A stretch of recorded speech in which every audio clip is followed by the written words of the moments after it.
ఇప్పటి వరకు కూడా మీ యొక్క జ్ఞానక్రమంలో నుండి ఎన్నో విషయాలు తెలుసుకున్నాం తండ్రి.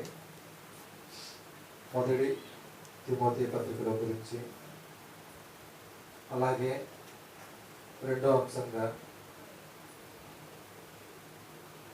హన్నా గారి యొక్క పెంపకం గురించి, పిల్లల విషయంలో మేము కూడా ఎలాంటి జాగ్రత్తలు తీసుకోవాలి, ఏ విధంగా పెంచాలనే విషయాల గురించి నేర్చుకున్నాం తండ్రి. అలాగే మూడో అంశంగా అలాగే కొంతమంది భక్తుల జీవితం గురించి,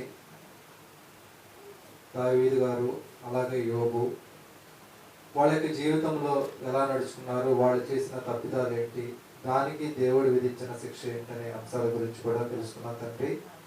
విన్న వాక్యాన్ని అర్థం చేసుకొని మా జీవితాన్ని సరిచేసుకొని వాక్య ప్రకారాన్ని జీవించి మేమంతా కూడా నీ యొక్క నిత్య రాజ్యాన్ని చేరుకునే బిడ్డలుగా ఉండటానికి సహాయంగా దయచేయమని మహిమాకర్త ప్రభావాలు మీరే పొందాలని కోరుకుంటూ యేసు పరిశుద్ధ నామమున అడిగి వేడుకొంచున్నాం తండ్రి, ఆమేన్. మన తండ్రి అయిన దేవుని దయ, కుమారుడైన యేసుక్రీస్తు వారి కృప, పరిశుద్ధాత్మ అన్యోన్య సహవాసము సదాకాలం మనందరికీ కూడా తోడై ఉండి నడిపించును గాక, ఆమేన్.